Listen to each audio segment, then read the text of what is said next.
Централен дневник на К1. Добро вечер. Настаните кои го одбележаа денешниот ден ги донесуваме веднаш по кратките најави.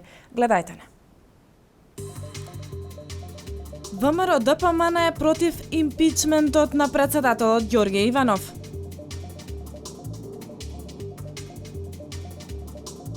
Во голем пожар синоќа изгоре фабрика за производство на брикети за огрев во Кавадарци.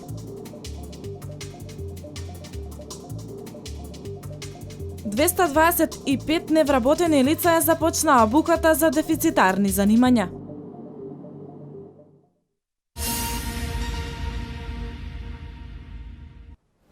Председателот Ѓорѓе Иванов донесе одлука да ја поништи одлуката за помилување на 22 политички експонирани лица.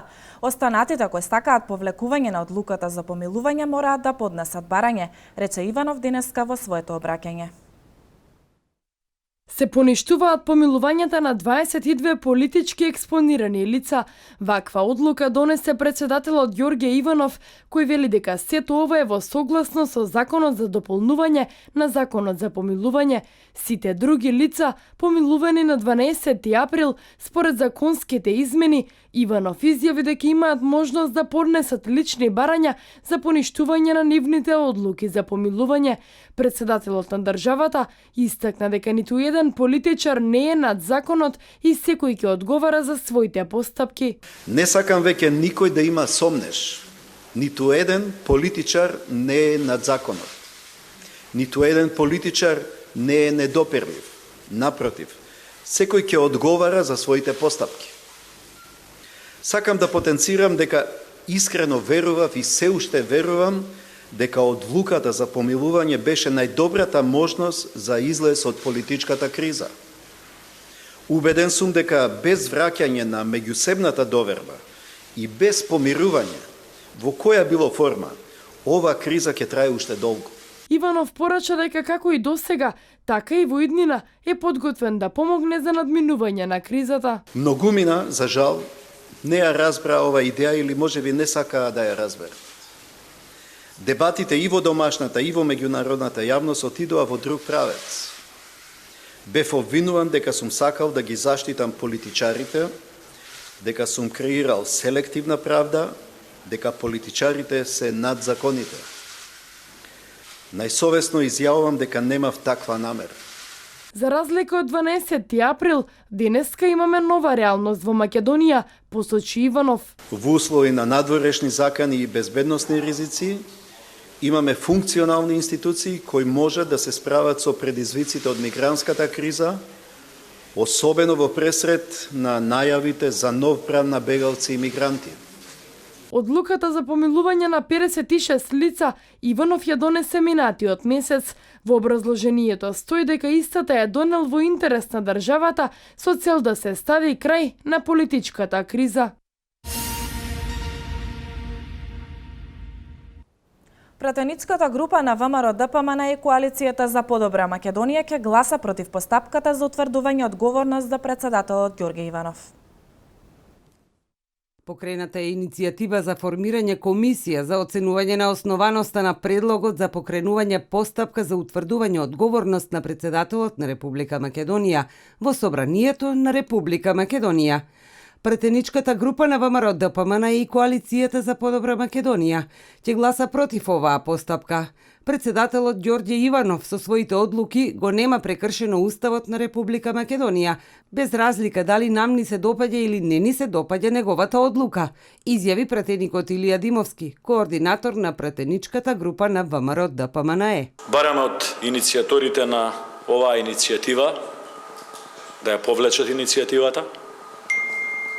Прво, заради тоа што нема уставна подлога за изгласување. Второ, заради тоа што после нашето произнесување е сосема јасно дека оваа иницијатива нема да помине во Собранието на Република Македонија. Мислам дека тоа им е јасно и на иницијаторите. Наместо да се занимаваме 2-3 недели со дискусии кои што ќе бидат сведени на ширење на политичка омраза, нетрпеливост, агресивност, неконструктивност во парламентот, ние бараме од колегите пратеници кои што се подпишани на оваа иницијатива да ја повлечат и тие 2-3 недели да ги искористиме за многу поконструктивни дебати во Собранието, додава Димовски. Инаку, основањето на комисијата е на дневен ред на Собраниската комисија за прашања на изборите и именувањата.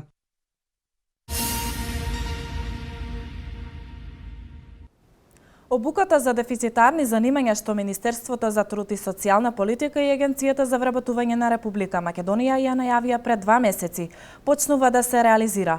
Емилија Ничевска ги има деталите. Започна реализацијата на обуката за дефицитарни занимања, која пред 2 месеци беше најавена од Министерството за труд и социјална политика и Агенцијата за вработување. До крајот на годината, 640 лица ќе имаат можност да бидат дел од обуките, кои ќе зголемат нивната конкурентност на пазарот на труд и ќе им овозможат полесно да дојдат до работно место. Започнува првиот циклус од обуката за дефицитарни занимања.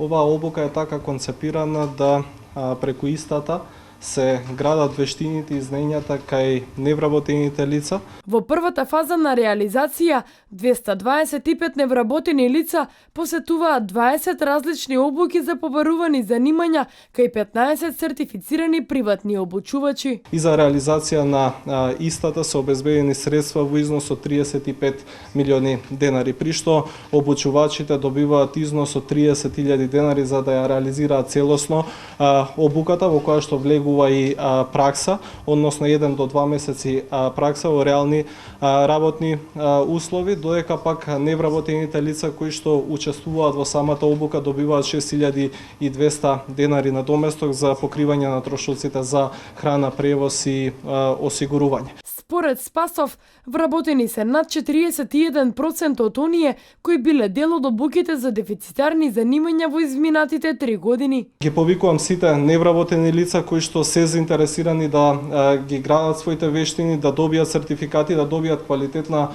обука, да се појават во центрите за вработување при Агенцијата за вработување, да аплицираат на огласите кои што ги објавуваме и да искористат оваа шанса за полесно да стигнат до посакуваното работно место. По завршување на обуките, сите невработени ќе добијат сертификат кој ќе им овозможи полесно доаѓање до работно место.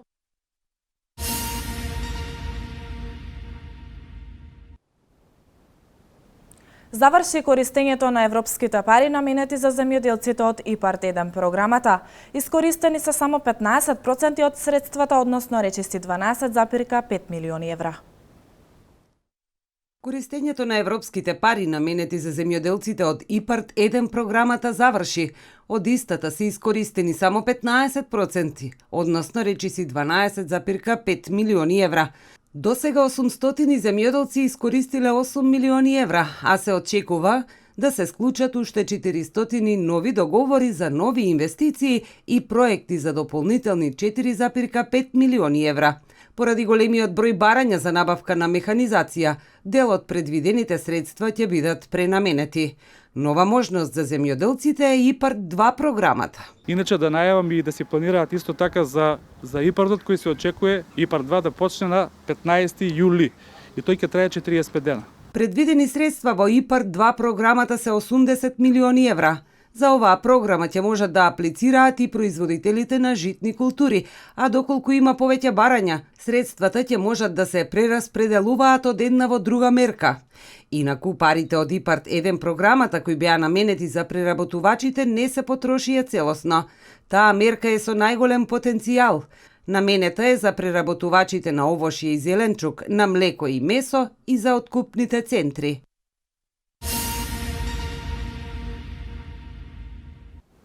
Во голем пожар синоќ ја изгоре фабриката за производство на брикети за огрев во Кавадарци. Повредени нема, но направена е голема материјална штета која дополнително ќе се утврдува. Деталите во живо ги слушнавме во дневникот во 16:30. Еве дел од вклучувањето на колешката Мартина Митков. За жал, ова зад мене е остатокот од фабриката за брикети која доцна синоќа изгоре во пожар. Пожарот избувнал од непознати причини. Изгореле сите машини и дел од произведените брикети за огрев. Според информациите кои ги добивме во телефонскиот разговор од собственикот, според неговата проценка, материјалната штета изнесува 100.000 евра. Инаку во пожарот нема повредени, бидејќи навреме интервенирала противпожарната единица на на која напомош им пристигнале и пожарникари од кавадаречките компании Кожувчанка и Фени Индустри. Пожарот го гаснале 2 часа. Инаку се работи за производствен погон сместен во поранешните хали на кавадаречкиот дрвен комбинат, а сега во собственост на компанијата Кабран амбалажа. За сега информациите од терен се овие.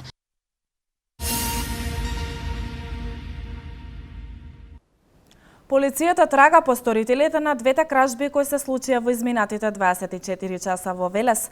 Нема информации дали кражбата на банкарскиот терминал и кражбата од возилото на Нова пошта ја извршил еден или повеќе лица. Она што е познато е дека од банкоматот на Комерцијална банка лоциран на улица Благој Ѓорев одземени се скоро 40.000 евра, додека пак од товарното возило марка Fiat Doblo во сопственост на Нова пошта која било паркирана на улица Ангел Мишев одземени се 2 телевизора марка Samsung и една моторна пила.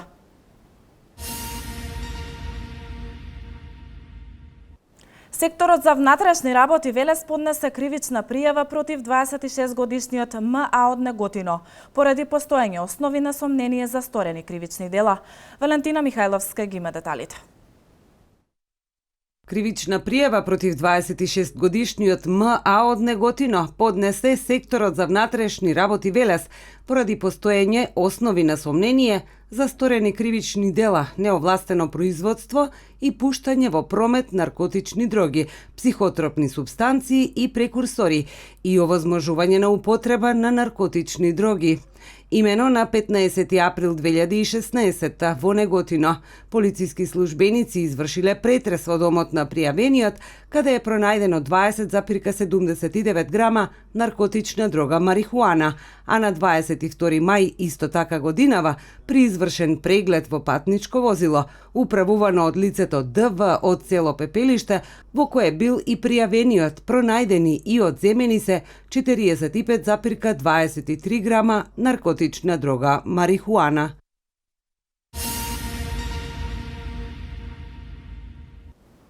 Вкупно 17 автори ќе се надпреваруваат за Рециновото признание. Сите прозни дела ќе ги разгледува стручната жири комисија, а добитникот ќе биде објавен на 6 јуни. 17 автори ќе се надпреваруваат за Рациново признание, најпрестижната награда која се доделува на Рациновите средби. Прозните дела ќе ги разгледува стручна жири комисија, а добитникот ќе биде објавен на 6 јуни. Согласно правилникот за доделување на наградата и согласно правилникот за работа на стручната жири комисија, ќе треба да направат селекција во 2 круга. Во првата селекција ќе влезат 5 дела кои што согласно естетичката профилација на наградата се прозни дела кои се иновација во форма, структура и содржина, а од нив во вториот круг на селекција ќе бидат избрани 2 финалисти, меѓу кои што по принцип на едногласно гласење или со консензус ќе биде практично избран годинишниот добитник на оваа престижна награда.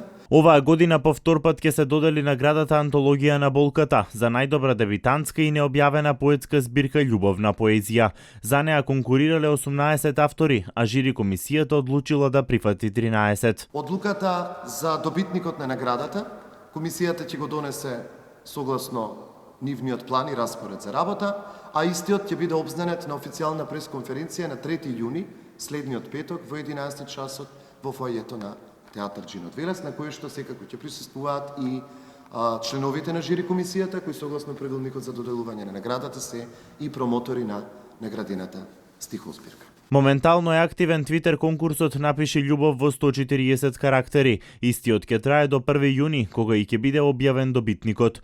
Новина годинава е тоа што председател на жири комисијата ќе биде познатиот блогер, колумнист и твитерџија Богдан Илиевски, или попознат како Бетмен Велит.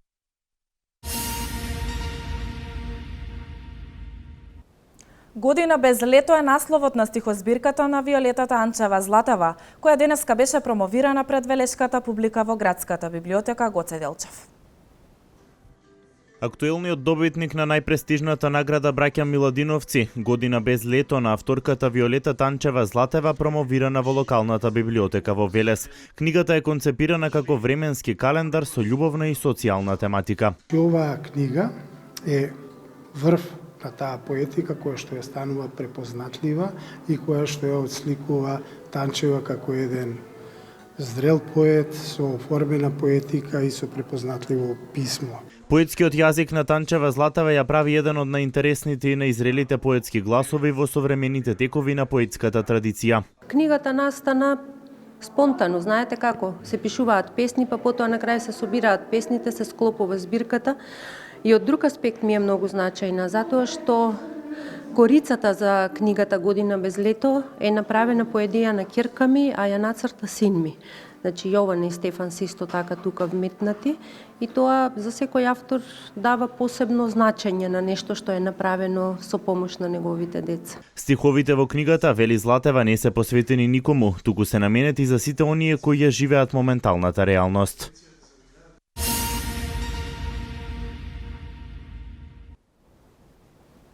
На следните избори, кога и да се, СДСМ ќе загуби, а ВМРО-ДПМН ќе ја добие довербата. Ова го вели председателот на ВМРО-ДПМН Никола Груевски во мега интервјуто за Телеграф.мк. Со 50.000 вакцини, донација од Европската Унија, веќе 5 дена се спроведува вакцинацијата кај говедата против јазлеста кожа. Ова се настаните од Македонија.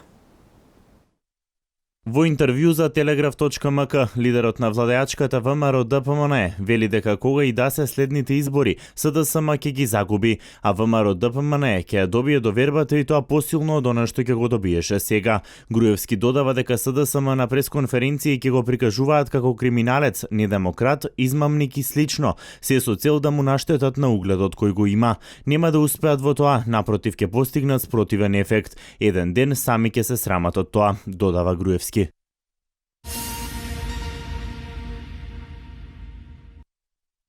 Започна вакцинацијата на говедата против јазлеста кожа. Со 50.000 вакцини, донација од Европската Унија, веќе 5 дена се спроведува вакцинацијата кај говедата. Вакцинирањето започна од најзагрозените подрачја во Источна Македонија. Во меѓувреме се очекуваат вакцините што ги набави Македонија за 700.000 евра од компанијата во Јужна Африка, која засега се сметаше за единствен производител во светот. Вакцините треба да пристигнат оваа недела, изјави министерот за земјоделство, шумарство и водостопанство Михаил Цветков.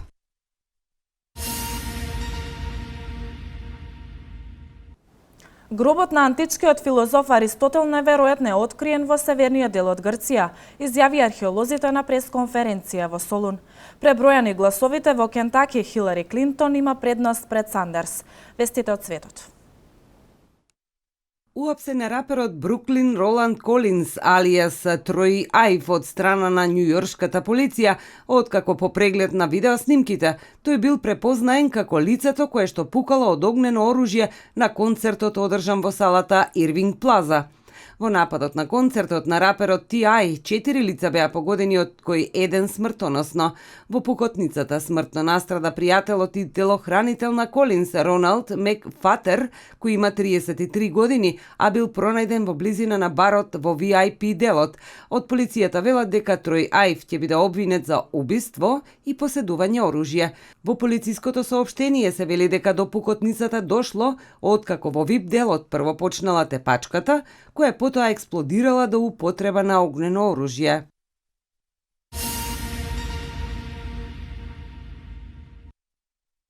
Берни Сандерс, демократскиот претендент за председателски кандидат, соопшти дека ги прифаќа резултатите од примарните избори во Кентаки, со што неговата ривалка Хилари Клинтон освои уште една победа. На барање на Сандерс повторно беа пребројувани гласовите од гласањето од 17 мај во Кентаки, а истото го покажа истиот резултат. И двајцата кандидати добија ист број делегати, 27, а Клинтон дополнително уште еден глас. Хилари Клинтон сега има предност над Сандерс од вкупно 272 партиски гласови, но тој изјави дека не планира да се повлече од партиската предизборна трка.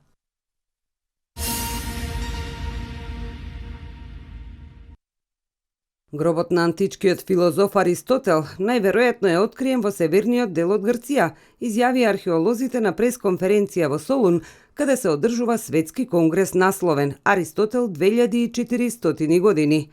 Костас Сисманидес рекол дека постојат сериозни индикации дека го нашле неговиот гроб.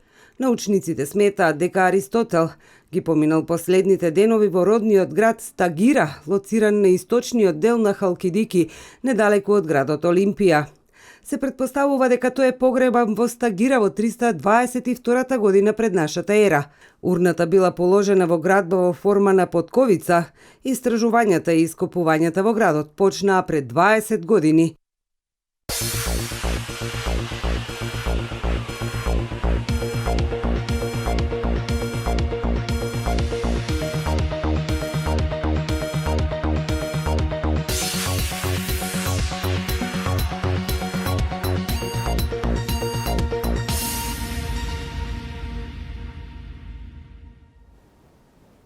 Денеска имавме сончево и топло време со температури до 29 степен и утре не очекува слично време.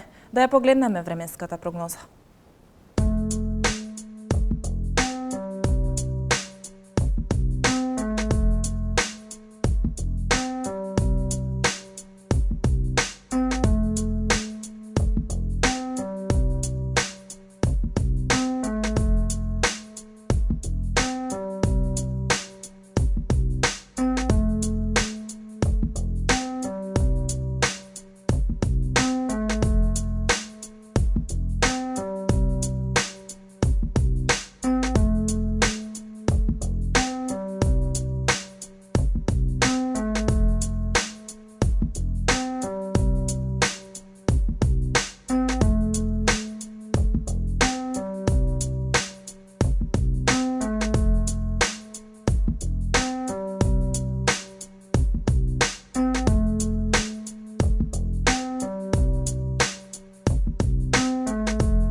Благодарам на вниманието, почитувани, останете и понатаму со нашата програма. Имајте пријатна вечер.